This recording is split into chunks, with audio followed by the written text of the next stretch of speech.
बेटा आगे आप चलते बेटे। सबसे पहले बेटा देखो, ये आप विशेष ध्यान दिया करो बेटा कि समय आप पेपरों का बहुत कम है, समय रियल में बेटे बहुत कम है एग्जाम का। और हम बेटे माता सरस्वती का अभिवादन करते हैं। ओम सरस्वती नमो नमः, ओम सरस्वती नमो नमः, ओम विद्यादायिनी नमो नमः, ओम हंसवाणी नमो नमः। हमेशा हम पर माता हमारे सभी स्टूडेंटों पर कृपा बनाए रखना। जय सरस्वती नमो नमः। बेटे आगे चलते हैं। सबसे मेन चीज है बेटे जो हमने आपको कल क्वेश्चन जहां से स्टार्ट बंद किए थे क्लोज, बेटे वहां मैं एक क्वेश्चन आपसे बीच में आप पूछना चाह रहा हूं कि देखता हूं कौन बच्चा इनको थोड़ी तैयारी कर रहा है या नहीं। एक क्वेश्चन मैंने कल लिखवाया था आपको, दिल्ली शहर लिखवाया था अच्छे से। दिल्ली शहर कौन सी नदी के किनारे बसा है? मुझे आवाज नहीं आती, मुझे कम सुनाई देता, आप तेज बोला करें। मैं यमुना नदी, हाँ मैं आप जान के, क्योंकि मैंने बंद कर रखा ना इसलिए कम सुनाई देता। यमुना नदी, बहुत अच्छे। एक हमारा आगरा शहर है, मैंने कहा था आगरा शहर ताजमहल के लिए भी प्रसिद्ध है। अगर आगरा का नाम आता है तो सब जानते हैं ताजमहल, जो 7 अजूबों में नाम आता है ताजमहल का, मानते हो या नहीं? तो ताजमहल कहां पर है? आगरे में यमुना नदी। बहुत दिल्ली और आगरा यमुना से टच हो गया। पटना बिहार और हमारा हरिद्वार जो मैंने कल बताया था वो दोनों गंगा नदी से होंगे, गंगा नदी से होंगे। तो मैंने आपको 4 शहरों का 4 उनका बताया था। नहीं बेटे समझ में। एक क्वेश्चन हमारा कल एक बच्चे का क्वेश्चन था कि हमारी प्रथम रेलगाड़ी कब चली? भाई हमने आपको बताया था 1853 में चली थी, 185। ना बेटे मुंबई में थाने के उसमें लोकल ट्रेन जो चली बेटे, तो बेटे 1853 185। मैं पहले सबसे पहले ये तो मैंने आपको थोड़ा सा चेक करने के लिए कि हाँ बच्चे पढ़ रहे हैं या नहीं। बेटे मैं आगे चलता हूं साइंस पर। सबसे पहले मैं साइंस लूंगा। पहले मैं साइंस में क्वेश्चन पूछूंगा आपको। मैंने एक दिन साइंस में लिखवाया था आपको कोपिका गुरुजी आप कोपिका पर बहुत ज्यादा पूछ रहे हैं। मुझे लग रहा है कि शायद आ जाए क्वेश्चन, पता नहीं क्यों लगता है कभी कभी, क्योंकि भगवान हनुमान जी की कृपा बनी है। कोपिका कहाँ पाई जाती है? कहाँ पाई जाती है कोपिका? क्या है कोपिका का काम?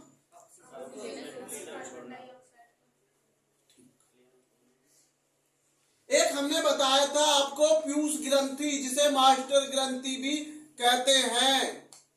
मास्टर ग्रंथि का नाम क्या है? पीयूष ग्रंथि। कौन सी मास्टर ग्रंथि? पीयूष ग्रंथि।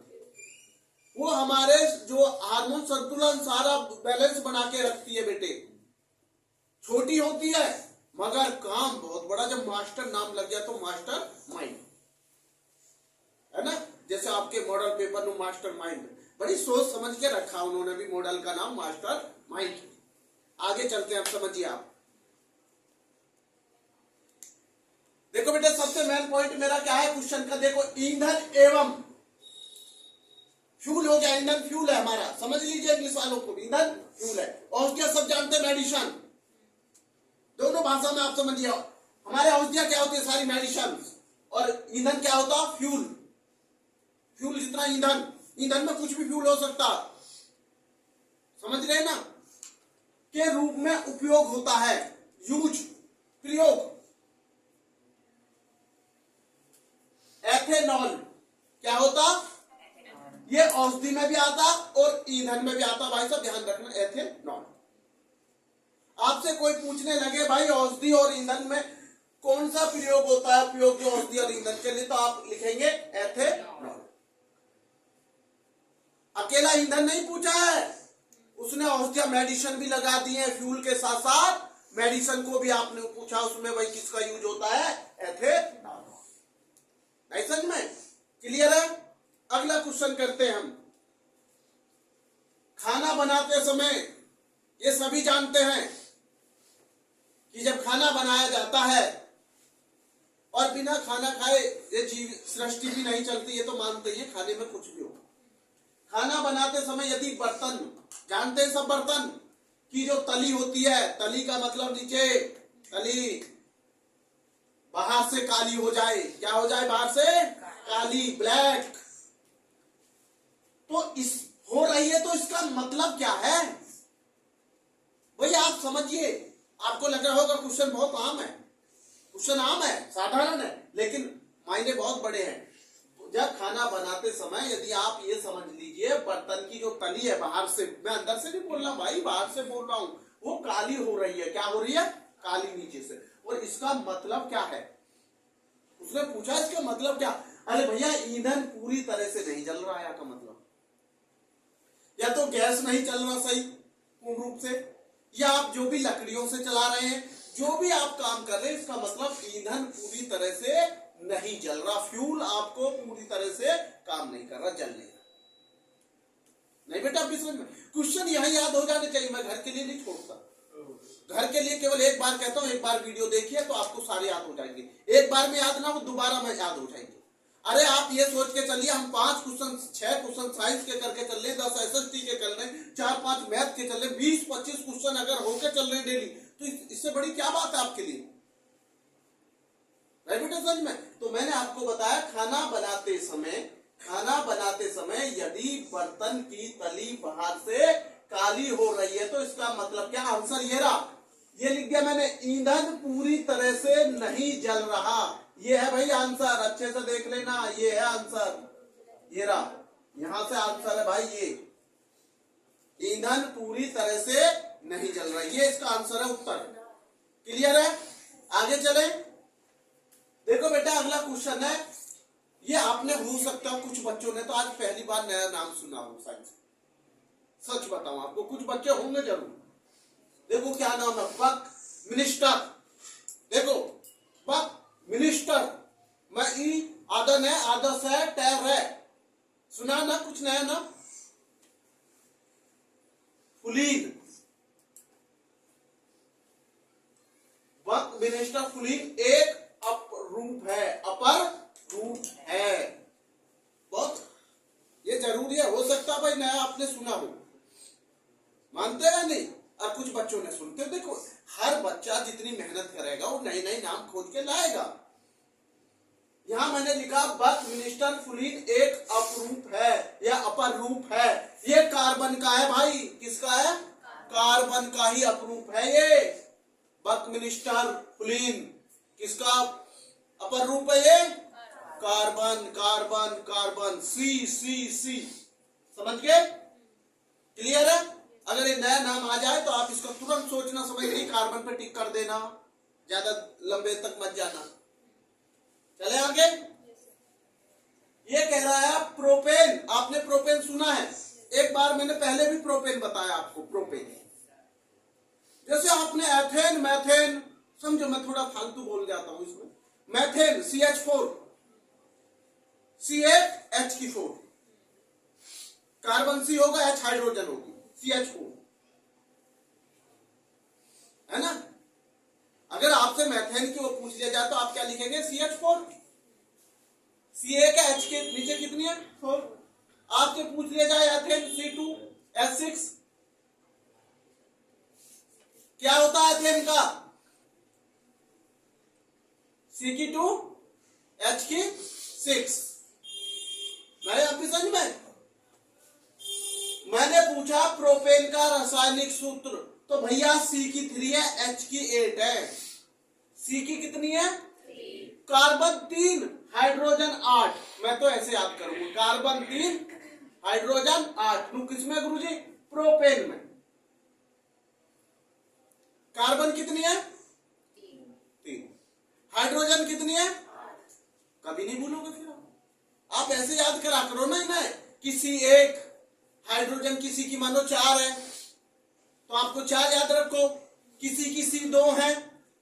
याद करने का सिंपल तरीका ये, ऐसे रटोगे C की 3, H की 8, C की 5, C की, भूल जाओगे यार आप। सिंपल तरीका से याद कर लो, C में 3 है और हाइड्रोजन इतनी है, याद हो जाएगी। अब तुम कभी नहीं भूलोगे भाई प्रोपेन का रसायन, भाई C की 3 बताइए गुरुजी ने, H की 8 बताइए, C की 3, H की 8। क्लियर है? आगे चलते हैं। देखो जुड़ा एक जैसा नाम है, बस ले लगा दिया मैंने। देखो मैं ले लगा दिया, प्रोपेन ले, प्रोपेनल, ये देखो सेम है, न तक यहां तक तो प्रोपेन बैठ रही है, आगे क्या लगा, ले जुड़ गया भाई, प्रोपेनल। क्लियर? तो सर इसका रासायनिक सूत्र क्या है, बहुत अच्छे से देख लीजिए। CH3 CH2, एक पावर कम होती जा रही है, देखो यहाँ 3 है, यहाँ क्या है 2 है, तो CH ही दोनों, यहाँ 3 है यहाँ, और यहाँ CHO आ गया, यहां से O लग गया, ना 1 है ना कुछ। CH3 कैसे याद करेंगे, C8H की 3, C8H की 2 और CHO। बोलिए CH3, आवाज नहीं आई, CH3 CH2 CHO, CH3 CH2 CHO। Propanal का रासायनिक सूत्र है, किसका है, प्रोपेन का क्या बताया था, C3H8, C3H8। क्लियर है? आगे चलिए आप, ये देखो कितना हुआ है, ये C6 है, देखो ये निकला है, आप समझिए C की कितनी है, H की 6 में C परमाणु, C संयोजकता कितनी है, उसने संयोजकता पूछी है, क्या पूछी है भैया, संयोजकता। भैया इसकी संयोजकता होती है 4, लिख लो, C6H6 में C परमाणु की संयोजकता कितनी होती है बेटे, 4, ये 4 है भाई, ये लिखो। क्लियर है? आप समझाना तो नहीं है, 1 सेकंड में, ये कहते हैं 1 मिनट में मैंने सारा रिपीट कर दूं एक बार। ईंधन एवं औषधि के रूप में उपयोग होता एथेनॉल, याद हो जाना चाहिए। खाना बनाते समय बर्तन बाहर से काला हो रहा है, तो इसका मतलब क्या है, ईंधन पूरी तरह से नहीं जल रहा, सिंपल। ये है हमारा वर्क मिनिस्टर ने अप्रूव है कार्बन का, आपको याद हो जाएगा कार्बन का। आगे कह रहा प्रोपेन का रासायनिक सूत्र, गुरुजी आपने बताया सी जो कार्बन है वो 3 है, हाइड्रोजन 8 है, C की 3 H के। आपने बताया प्रोपेनल का रासायनिक सूत्र CH3 CH2 CHO, CHO, C की 6 S की 6 में C परमाणु की संयोजकता कितनी है, 4। क्लियर? याद है? मिटा दूं अब इसको, हम चलेंगे अब थोड़ा SST पर और GK को। हाँ, एक चीज मैं बोलना चाहूंगा बेटे, जितने भी गवर्नमेंट कंपटीशन या टेस्ट फॉर्म निकल रहे हैं, सभी बच्चे आप भरते रहिए। एक चीज का ध्यान रखना, जब तक तुमने हार नहीं मानी तो तुम हारोगे नहीं, जब तक तुमने हार नहीं मानी तो तुम हारोगे नहीं, और जिस दिन तुम हार मान लोगे उस दिन तुम जीतोगे नहीं। बात छोटी है लेकिन उसका मायने लॉजिक समझिए, बात छोटी शब्दों में लेकिन बात बहुत बढ़िया से निकलेगा। मैंने कहा अगर जब तक तुम हार नहीं मानोगे तो आप हार नहीं सकते, ये ध्यान रखना। देखते नहीं जब दो पहलवान लड़ते रहते हैं, जब तक वो हार नहीं मानता, जब तक वो गिरता नहीं है, लड़ता रहता, प्रयास करता रहता, लेकिन जब ये मान लेता कि मैं हार गया तो हार जाता। और तुमने हार मान ली कि भाई मैं तो 95% नहीं ला सकता, या मैं तो यार इस कंपटीशन में कितने बच्चे बैठेंगे लाखों, मेरा नंबर नहीं आएगा। आएगा, आप जैसे बच्चे ही उनमें बैठेंगे, आप जैसे ही बच्चे नंबर लाएंगे। नहीं बेटा, समझ में, कोई अमेरिका से आके नहीं देगा, यहीं के बच्चे देंगे भारत के, नहीं समझ बेटे। तो मेरा कहने का अर्थ है तुम हार मत मानना, आप जीत तो जाएंगे एक दिन जब हार नहीं मानोगे, और जिस दिन हार मान ली उस दिन तुम्हें कोई नहीं जिता सकते। नहीं बेटी, मेरी बात समझ में, कम शब्द है लेकिन बहुत गहराई है शब्दों में, समुद्र की तरह। समुद्र क्यों नहीं सूखता भाई, समुद्र का पानी क्यों नहीं सूखता, नहीं समझ में। तो इसलिए मेरा कहने का अर्थ है आप अपने मन और दिमाग को मजबूत करके सोचिए, आज जीतना तो है, आज नहीं तो आज के दिन, इस साल नहीं तो अगले साल। पर मेरा मानना तुम्हें 2026 में ही जीतना होगा। आपको मेहनत इतनी करनी है कि आप हारे से हार नहीं सकते। अगर मन हार रहा है, अगर मन हार रहा है तो आप भगवान की शरण में जाकर बैठे। हनुमान जी का दिन है, मंगलवार है, आप हनुमान जी के पास जाके कह दीजिए मेरे बस की अब कुछ नहीं। वो कोई ना कोई रास्ता दिखा देंगे, आपको हारने नहीं देंगे, बिल्कुल नहीं, कोई ना कोई रास्ता जरूर दिखाएंगे। इसलिए बेटे जब हम हार जाते हैं, जब हमारे पास कुछ नहीं होता, तो बेटे हमारा सहारा भगवान ही होता है, वो हमेशा होता है। हम समझ नहीं पाते जब आदमी खुशियों में और बेटे अच्छे वक्त में भूल जाता है भगवान को और बुरे वक्त में याद करता है। तो भगवान से आराम कहा कि अच्छे वक्त में भी तो भगवान को याद करो, तो भगवान आपको कभी भी हारने नहीं देगा। नहीं बेटे समझ में, हनुमान जी ने तो भगवान राम को नहीं हारने दिया था। हम तो इंसान है भाई। आगे चलते बेटे, अब आगे क्वेश्चन है। सबसे पहला मेरा जो क्वेश्चन है एसएसटी का पहला क्वेश्चन, यहां से मैं ले रहा हूं बेटे। सबसे पहले मैं ले रहा हूं अर्थशास्त्र की खोज कब हुई। अर्थशास्त्र का मतलब इकोनॉमिक्स, अर्थशास्त्र का मतलब क्या होता, इकोनॉमिक्स। मैंने लिख दिया अर्थशास्त्र, अच्छे से समझना। अर्थशास्त्र क्या बोलते हैं अर्थशास्त्र को इंग्लिश में? अर्थशास्त्र की मैं ये नहीं पूछ रहा कि अर्थशास्त्र का फादर कौन है, ये मैं पहले बता चुका हूं, एडम स्मिथ, जो तुमने तो फिर बता दिया। बिल्कुल, अगर आपको याद ना हो या बच्चों ने ना देखा हो, अर्थशास्त्र के जो पिता हैं जनक, वो एडम स्मिथ, मैं लिखवा चुका हूं पहले। लेकिन क्वेश्चन अब ये है अर्थशास्त्र की खोज कब हुई, इकोनॉमिक्स की। अर्थशास्त्र की खोज, अर्थशास्त्र की खोज कब हुई,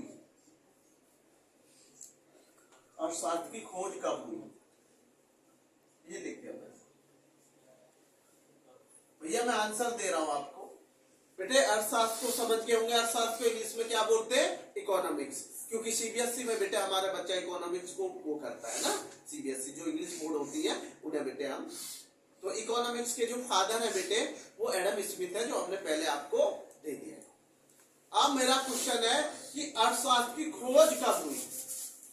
इसका मतलब इकोनॉमिक्स की खोज 1776, 1776 ये लिख दिया मैंने। 1776, 1776, 1776 समझ गए। 1776 1776 में हुई थी बेटे अर्थशास्त्र की खोज। कब हुई थी अर्थशास्त्र की खोज, कब हुई थी बेटे 1776 में, 1776। और ये इसके बेटे खोज के पिता वो आप जानते हैं, फादर एडम स्मिथ। ये तो जाहिर सी बात है भाई, खोज उन्होंने की होगी, जब तो वो पिता का नाम दिया एडम। अगला क्वेश्चन चलते हैं, मैं इससे पूछूंगा लास्ट में आपसे, इसलिए अच्छे से ध्यान देना। मैंने बोला मध्य प्रदेश, आप जानते हैं एमपी, हमारे 28 राज्यों में एक राज्य है जिसमें 55 जिले भी हैं। दूसरे नंबर पे आता जिले में, पहला नंबर किसका आया, उत्तर प्रदेश 75 जिले, और दूसरा नंबर आता 55 एमपी। गुरु जी एमपी में क्या पूछना चाह रहे हो, एमपी की सब तो जानते हैं, सब ये क्वेश्चन बहुत पूछते हैं कि सबसे बड़ी नदी भारत की कौन है, तो गंगा नदी। सबसे बड़ी भारत की नदी अगर पूछी जाती है बेटे तो आप सबको पता गंगा नदी। और विश्व की सबसे बड़ी नदी कौन सी है, नील नदी। अगर आपसे क्वेश्चन आ जाए विश्व की सबसे बड़ी नदी तो आप लिखेंगे नील नदी। अगर भारत की सबसे बड़ी नदी आ जाती है तो गंगा नदी है, जो हमारी सबसे पवित्र गंगा मानी जाती है नदी, सबसे पवित्र। नहीं बेटा समझ में। नो, आज मैं ये नहीं पूछ रहा हूं आपसे, मैं तो ये पूछ रहा हूं मध्य प्रदेश की सबसे छोटी नदी कौन सी, बड़ी नदी तो सबे पता है, मैं तो आज छोटी नदी पूछ रहा हूं। मध्य प्रदेश की, मध्य प्रदेश की, प्रदेश की सबसे छोटी नदी, मैं बड़ी नहीं पूछ रहा हूं। पेपर में हो सकता है सबसे छोटी नदी पूछ ली जाए, बड़ी तो सब याद करते हैं। छोटी नदी कौन सी है मध्य प्रदेश की, एमपी मध्य प्रदेश की सबसे छोटी नदी कौन सी है? ये लिख दिया मैंने, कौन सी है भैया? ये मैं आंसर दे रहा हूं, माही नदी है ये, माही। जैसे महेंद्र सिंह धोनी को माही बोलते हैं ना माही। महेंद्र सिंह धोनी जो क्रिकेटर हैं, जिसने 2011 में विश्व कप क्रिकेट वनडे का जिताया था, वो हमारे कौन थे उस समय कप्तान? महेंद्र धोनी, MS धोनी। तो उसको माही भी बोलते हैं। क्या बोलते हैं उसको? माही भी। ये रही माही नदी, देखो मैंने आपको बता दी, ये रहा माही नदी। और भैया मैंने क्रिकेट जगत से भी 2 क्वेश्चन आपको फालतू बता दिए। यही तो कैच करना होता कि क्वेश्चन पे क्वेश्चन क्या बताएंगे। याद रहेगा आपको MS धोनी ने कब वर्ल्ड कप भारत को जिताया था? 2011 में 2011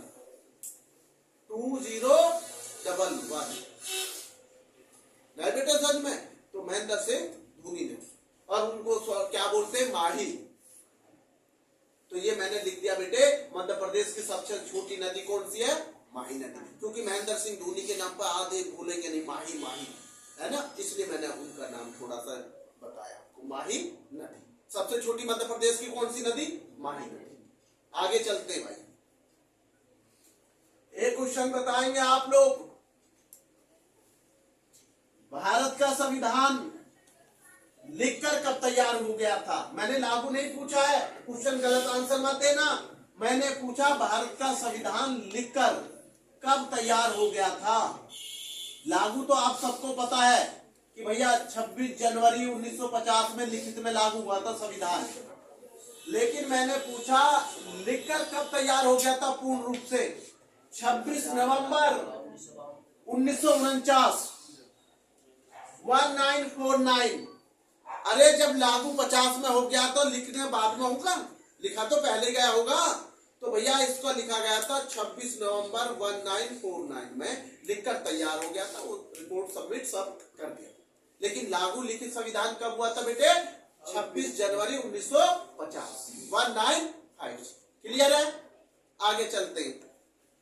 देखो बेटे, अब मेरा जो क्वेश्चन है उसे अच्छे से समझना। मैंने आपको लिखवा दिया सबसे छोटी नदी मध्य प्रदेश की कौन सी थी? माही। मैं पूछ रहा हूं पूर्ण स्वराज्य। क्या पूछ रहा हूं आपसे? पूर्ण स्वराज, अच्छे से समझना। पूर्ण स्वराज की जो घोषणा कब, ये कह सकता हूं कब हुई? पूर्ण स्वराज की घोषणा, पूर्ण स्वराज की घोषणा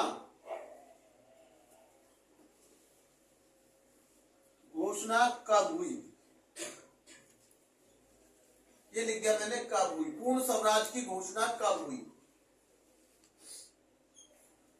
पूर्ण स्वराज की घोषणा कब हुई थी बेटे? इसे अच्छे से समझना।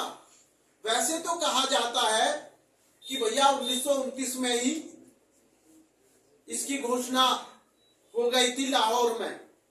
कहां हो गई थी? लाहौर में। जब जानते हैं आप भारत का एक वो था, वो लाहौर 1929 में ही, नहीं बेटे सच में? लेकिन इसकी सही मायने में जो लागू किया गया था ना, कि जो इसकी स्वराज घोषणा, वो बेटे 26 जनवरी 1930 में की गई थी। 26 जनवरी 1930, 1930। मैंने आपको अभी समझा दिया है, इस पर किसी को डाउट नहीं होना चाहिए। मैंने कहा वैसे तो इसका पूर्ण स्वराज की जो मांग थी, जो घोषणा, वो लाहौर में 1929 में कहा जाता है कि भाई उस समय लाहौर अधिवेशन जो पूरा।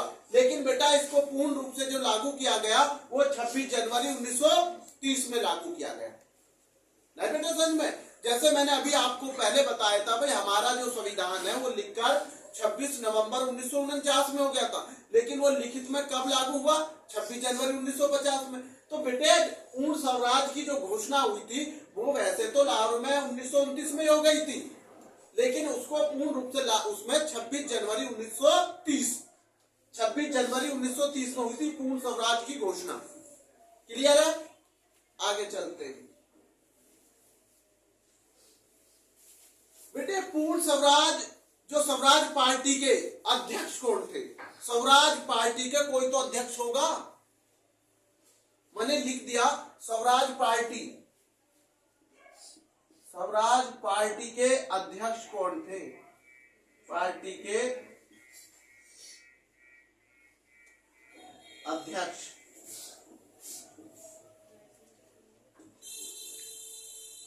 कौन थे? ये लिख दिया मैंने, अध्यक्ष कौन थे? स्वराज पार्टी के अध्यक्ष कौन थे? बताओ बेटे। चित्तरंजन दास थे। चित्तरंजन क्या थे? रंजन दास, चित्तरंजन दास।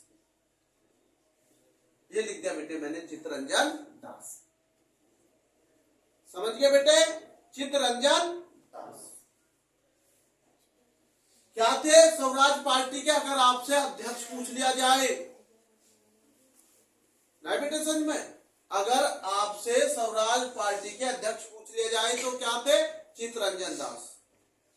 और भैया जो उसके सचिव थे, सेक्रेटरी उस समय, वो पंडित जवाहरलाल नेहरू थे। अगर सचिव पूछ लिया जाए तो उस समय वो पंडित जवाहरलाल नेहरू थे, इसके सचिव। स्वराज पार्टी के सेक्रेटरी जो सचिव थे वो पंडित जवाहरलाल नेहरू थे। नहीं बेटा समझ में? और जो इसके स्वराज पार्टी के अध्यक्ष थे वो चित्तरंजन दास। नहीं बेटा समझ में?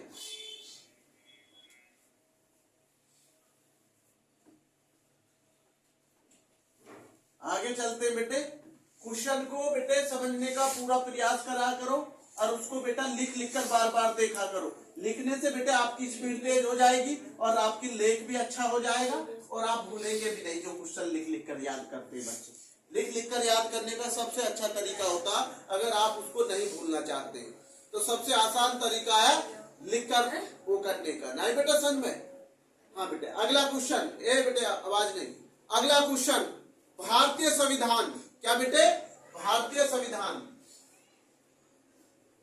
मैंने लिख दिया भारतीय संविधान। आप सभी को बता भारतीय संविधान। तो गुरुजी भारतीय संविधान में आज क्या बदलने वाले हैं, देखता हूं क्या बदलने। भारतीय संविधान की 8वीं अनुसूची जो होती है, भारतीय संविधान की 8वीं, भारतीय संविधान की 8वीं अनुसूची, अनुसूची ये लिख दिया मैंने। 8वीं अनुसूची में कितनी भाषा थी? कितनी भाषा थी?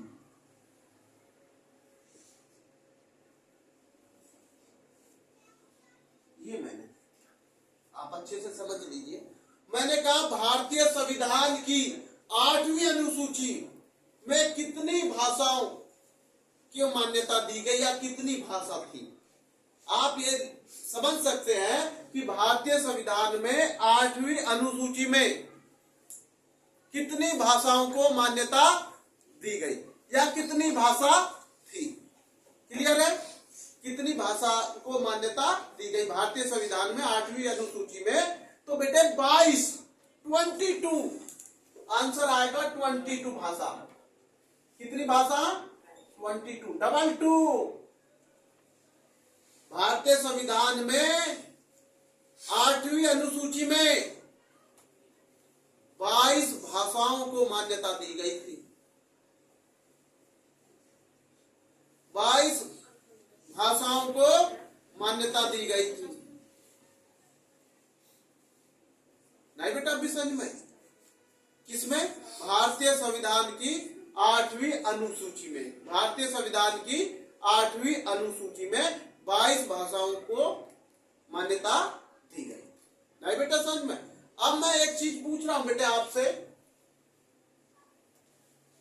अच्छे से समझना। भारत का वो कौन सा राज्य है, भारत का वो कौन सा राज्य है जिसकी तट रेखा सबसे लंबी है? भारत का वह कौन सा राज्य है? भारत का वह कौन सा राज्य है कौन सा राज्य है, कौन सा राज्य है जिसकी तटरेखा सबसे लंबी है? कौन सा राज्य है जिसकी तटरेखा सबसे लंबी है? तटरेखा सबसे लंबी है, तटरेखा सबसे लंबी है।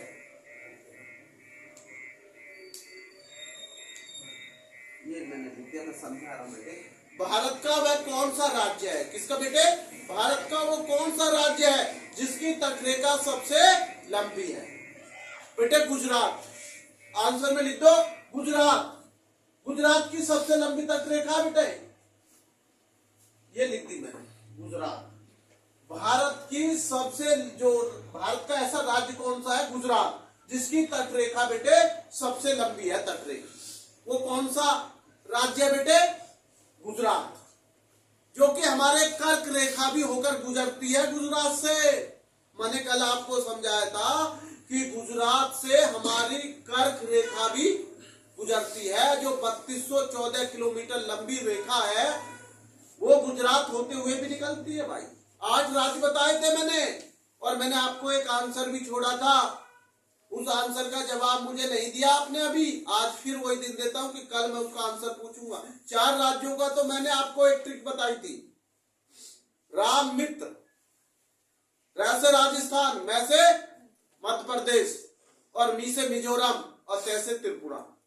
तो जो 4 बचे, कौन से बचे थे गुरुजी? 4। फिर इसके बाद छत्तीसगढ़, झारखंड, पश्चिम बंगाल, और कौन सा बचा? गुजरात। गुजरात बचा, पश्चिम बंगाल बचा, छत्तीसगढ़ और झारखंड। इसका एक अक्षर का ट्रिक बना के लाइए, ये मैंने आपको दिया है। लगाइए दिमाग, दिमाग किसी में कम नहीं है, उसका प्रयोग करना आना चाहिए। दिमाग किसी में कम नहीं है, आप लोगों में दिमाग खूब भर भर के दिया, बस उसका सदुपयोग करना है। क्या करना है? सदुपयोग। संगति अच्छी तो तुम्हारा दिमाग भी अच्छा, संगति बुरी तो दिमाग काम नहीं करता, गलत कार्यों में दिमाग चलने लगा। ऐसा नहीं में।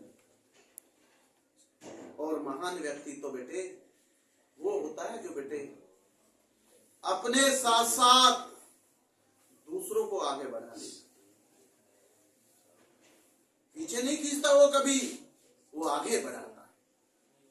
तो बेटा ये मैंने आपको बताया, भारत का वो कौन सा राज्य है जिसकी तटरेखा सबसे लंबी है? गुजरात। क्या है? गुजरात। ये बेटे मैं इसको यहां रोकूंगा, मैथ स्टार्ट करूंगा बेटे आपका। क्या? मैथ। मैथ से पहले बेटे मैं आप थोड़ा सा 2 मिनट हिंदी बोलूंगा बेटे आपको बुझवानी, क्योंकि हिंदी का पेपर भी है बोर्ड बच्चों का, तो उस चीज पर वो बिल्कुल भी नर्वस ना हो। कल मैं हिंदी को थोड़ा सा टारगेट बनाऊंगा, रचनाएं लेखकों की। जैसे बेटा मैं थोड़ी सा ज्यादा नहीं बोलूंगा, लिखूंगा नहीं, केवल बोलूंगा, आप कैच करेंगे उसी। बेटे जैसे कुछ हमारी महत्वपूर्ण रचनाएं हैं। क्या है बेटे? कुछ हमारी बहुत महत्वपूर्ण रचनाएं, उनका बेटे लेखक पूछ लेते हैं, या बेटे लेखक की रचना पूछ लेते हैं।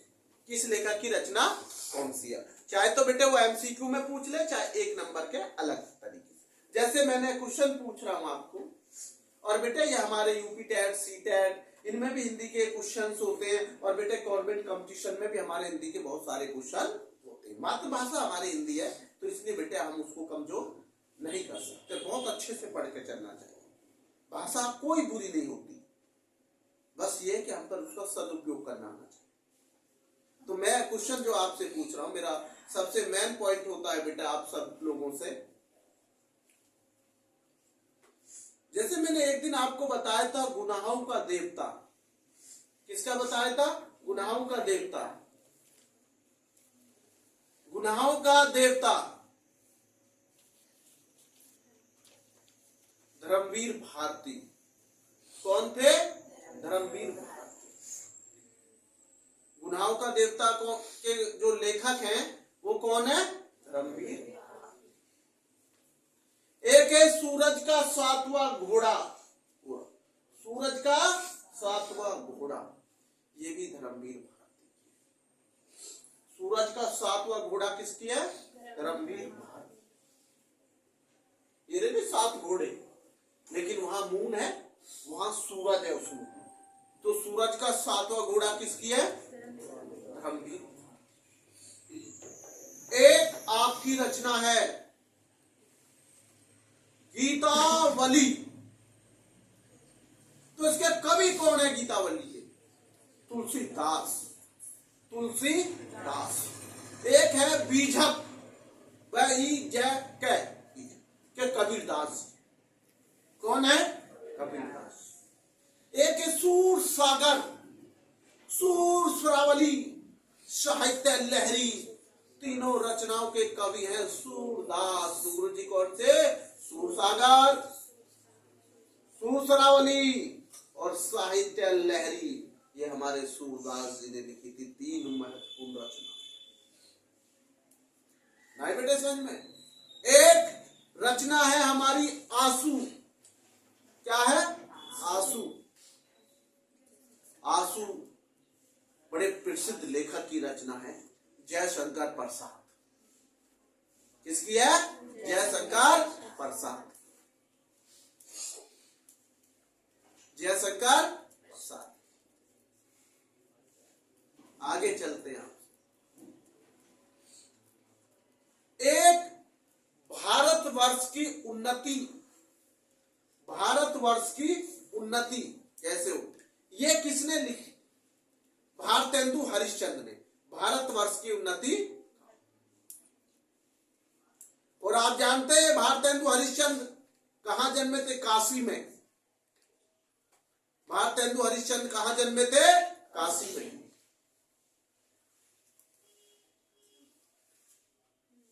अब अच्छे से समझिए अगला क्वेश्चन क्या पूछने जा रहा हूं आपसे। मैंने आपको हिंदी में छंद, दोहा छंद, सरौटा छंद, चौपाई छंद, ये सब मैंने आपको कई बार रिपीट कर दिए हैं। मुझे जो अभी कमी लग रही है बच्चों में, जैसे मैं देखता हूं शाम के बैचों में भी और उसमें भी, सरौटा छंद, ये जो सोहटा छंद होता है, इसका उदाहरण में गलतियां हो जाती है।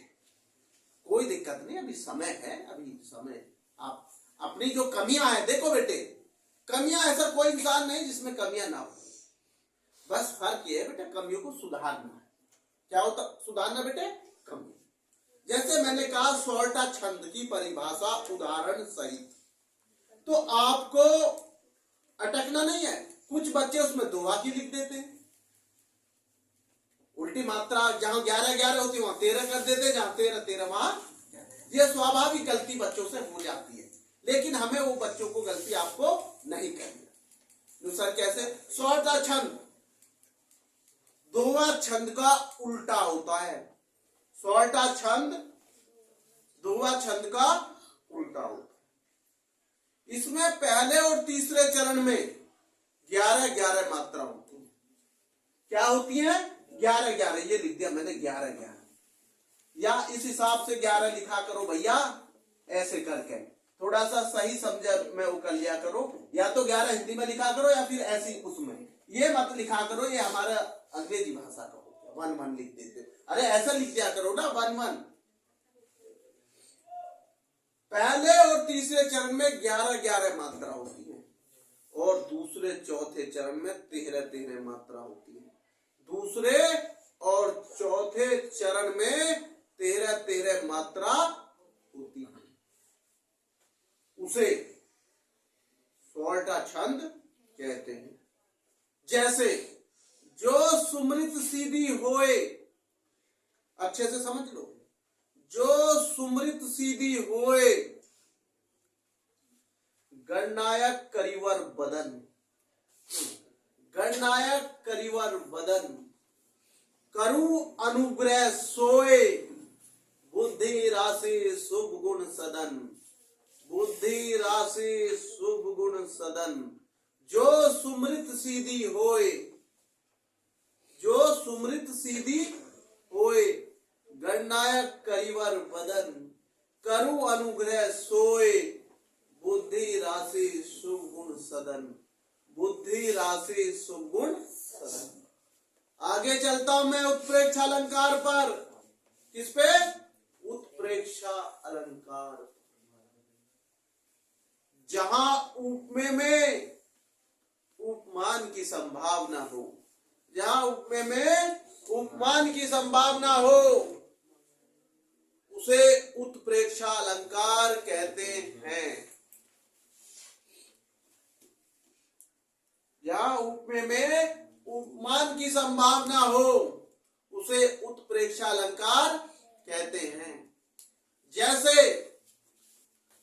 सोवत ओढ़े पीत पटु, सोवत ओढ़े पीत पटु, श्याम सलोने गात, मानो नीलमणि सैल पर आता प्रभो प्रभात। सोवत ओढ़े पीत पटु, श्याम सलोने गात, मानो नीलमणि सैल पर आता प्रभो प्रभात। बोलो मेरे साथ, एक आवाज में आनी चाहिए बिल्कुल।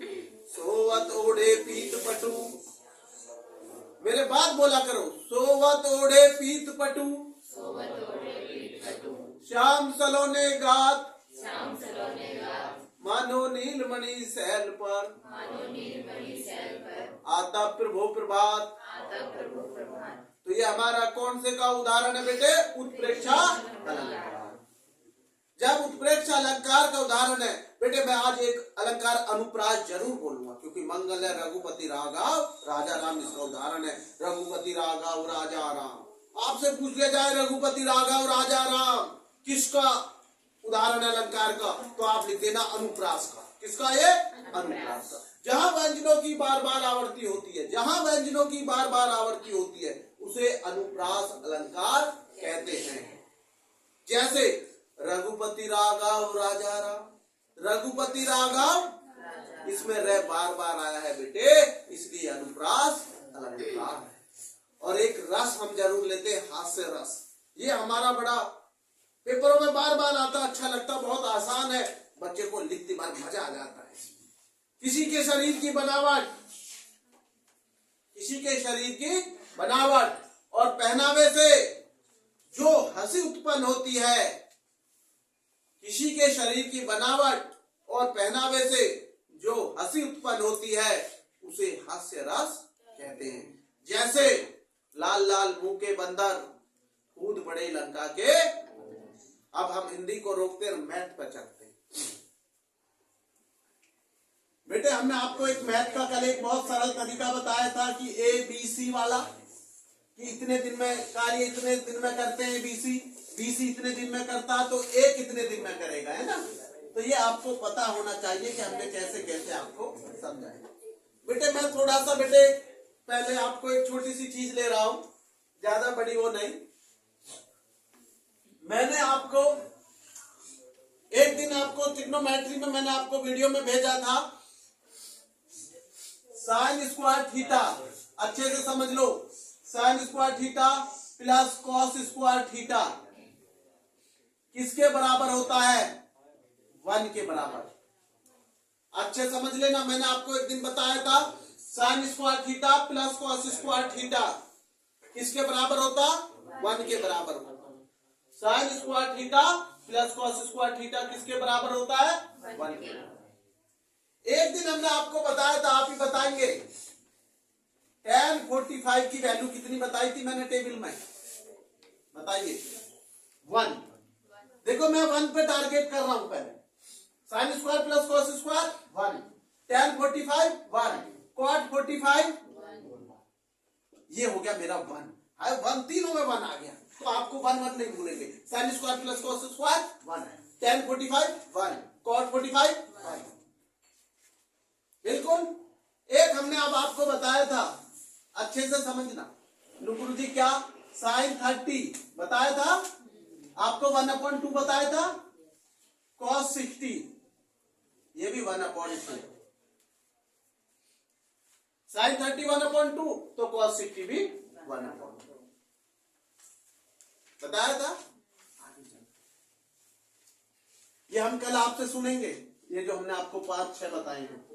आगे चलते हैं। पहले हम आज आपको बेटा एक सबसे जो सिंपल तरीका है, हम आपको जो बताने जा रहे हैं वो आप समझिए पहले। बेटा ये मेरा 5.5 है, क्योंकि हमने स्क्वायर क्यूब वैसे तो हमने आपको बहुत बता रखे हैं। देखो आप समझना, जैसे बेटा मेरा ये है 5.5 का स्क्वायर, अच्छे से समझ लो बिल्कुल। 6.5, 7.5 का स्क्वायर, पॉइंटों में स्क्वायर कैसे आसानी से करते हैं, और 8.5 मैंने 4 लिख रहा हूं बेटे। ये अब इन्हें सॉल्व कैसे करेंगे अच्छे से समझना भाई। हम प्रूफ भी करेंगे, ऐसा नहीं है कि भाई ये 5.5 है समझ में। तो आपको तो ऐसे बताया गया होगा कि भाई 5.5 को 2 बार गुना कर लो, है ना। 5.5 की डबल में गुना, जब भी तो स्क्वायर होगा। ये तो आप मानते हैं सब बच्चों को। तो आप उसमें करने लग जाएंगे, बहुत टाइम लग जाएगा। आप कर लेना, अभी देखेंगे, आप भी करेंगे। मैं पता कैसे करूंगा बेटे, ये क्या है 5 से अगली संख्या क्या होती है 6 में 5 की गुणा कर लो। 5 गुना 6, मेरा करने का तरीका देख लो कितना हो गया, ये 30। यहां क्या लग रहा, ये लिख दिया मैंने पॉइंट। लास्ट क्या है मेरा डिजिट 5, 5 का स्क्वायर क्या होता 25, ये लिख दिया मैंने आंसर। ये हो गया भाई मेरा आंसर।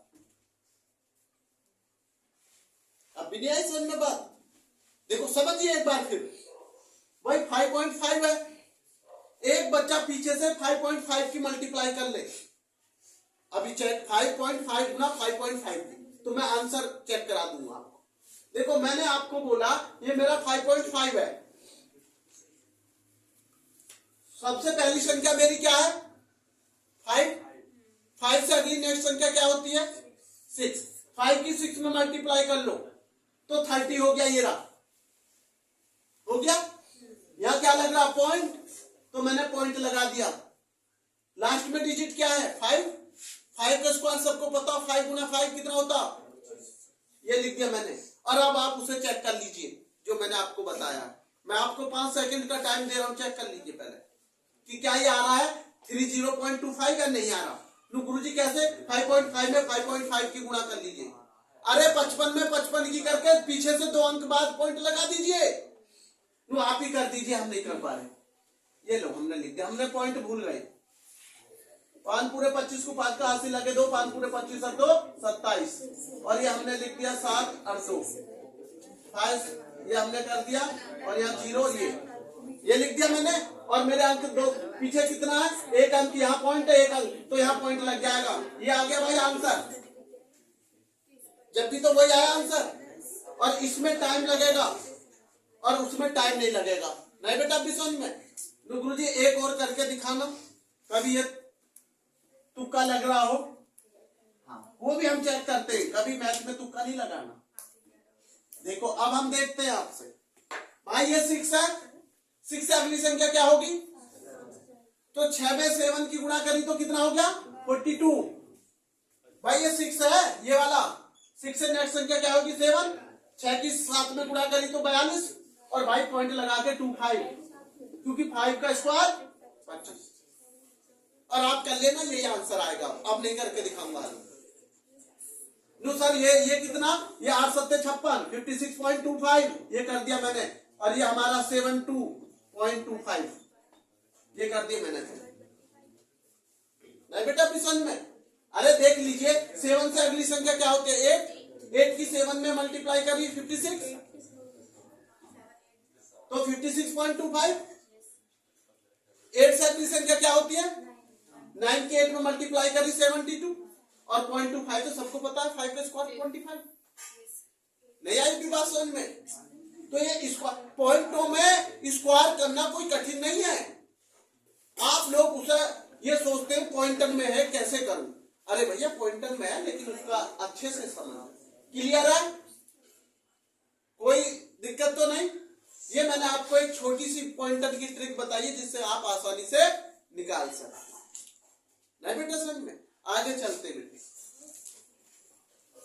एक आपको सब बच्चों को सिंपल इंटरेस्ट सबको आते। हमारा एक क्वेश्चन जो है सिंपल इंटरेस्ट का आ जाता है। सिंपल इंटरेस्ट को क्या बोलते हैं, साधारण ब्याज। हिंदी में क्या बोलते हैं सिंपल इंटरेस्ट को? साधारण ब्याज। और कंपाउंड इंटरेस्ट को बोलते हैं चक्रवृद्धि ब्याज, कंपाउंड इंटरेस्ट, जिसे शॉर्ट में सीआई बोल देते हैं। और साधारण ब्याज को एसआई बोलते हैं। क्या बोलते हैं बेटे? SI, simple interest. क्या बोलते हैं बेटे? Simple interest. मैंने आपको पी दे दिया 50,000, आवाज नहीं आई, पी बराबर 50,000। आर दे दिया मैंने आपको 10% और टी दे दिया मैंने 3 ईयर। एक सवाल मैं करूंगा, एक सवाल आप घर से करेंगे। ये फर्स्ट हो गया और ये मेरा सेकंड क्वेश्चन। P बराबर 60,000, इसे आप घर से करेंगे। R बराबर मैंने लिख दिया 5%, यहां पे भी मैं बड़ा कर देता हूं आपका R। और T बराबर लिख दिया मैंने 4 ईयर। कितनी लिख दी? 4 ईयर। ये आपको घर से करना है, इसको मैं कर दे रहा हूं। इसका फॉर्मूला हो गया सिंपल इंटरेस्ट का, एसआई बराबर P गुना R गुना T, P गुना R गुना T अपॉन 100। ये इसका फॉर्मूला होता है, सूत्र। साधारण ब्याज निकालने का सूत्र होता है ये P गुना R गुना T। नहीं बेटा समझ में? तो हमारा मूलधन गुना दर गुना समय बटे 100, मूलधन गुना दर गुना समय बटे 100। मैंने लिख दिया P गुना R गुना T। P कितना मेरा? 50,000, ये लिख दिया मैंने 50,000। और R कितना बेटे मेरा? 10। और T मेरा इसमें कितना? 3 और अपॉन 100। इसमें कुछ नहीं करना मुझे, एक जीरो से जीरो काट लिया, एक जीरो से एक जीरो। 5,000 5,000, ये आ गया 15,000। कितना आ गया? इतना मेरा सिंपल इंटरेस्ट होगा एसआई। एसआई इतना मुझे देना पड़ेगा सिंपल इंटरेस्ट 3 साल में 10%। आप समझ लीजिए 3 साल में जो मैंने पैसा लिया है 50,000 रुपए लिया है। कितना लिया है? 50। और कितने परसेंट ब्याज पे लिया है? 10%। आप समझिए, अगर यही 1 साल का होता तो 5,000 होती। बेटे देख, उसको समझिए, अगर वो 1 ईयर दे देता तो ये हमारे 5,000 रुपए जाते 1 साल का ब्याज। 2 साल का 10,000 जाता, 3 साल का कितना जाएगा? 15,000, है ना?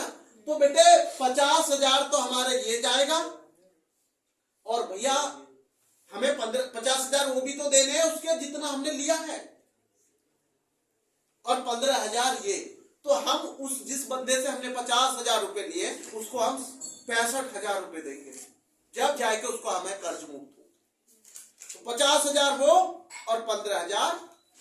अगर आपसे केवल अमाउंट पूछी जा रही है कि भाई कितना पैसा हमें देना है, तो आप 50,000 वो और 15,000 ब्याज। तो कितने रुपए देने? 65,000। लेकिन आपसे केवल सिंपल इंटरेस्ट पूछ रहा कि इसका ब्याज कितना हुआ केवल, तो 15,000 पर आप टिक करते हैं। समझिए भाई, क्वेश्चन से क्वेश्चन बन जाते हैं, नहीं समझ में? तो ये सबसे मेन पॉइंट होता है कि कितना हमारा क्वेश्चन है। तो बेटा आज हम लोग बेटा यहीं रोकते हैं आपको बेटा, और अच्छे से मन लगाकर बेटा आप अपनी पढ़ाई को करें, नहीं बेटा समझ में? धन्यवाद।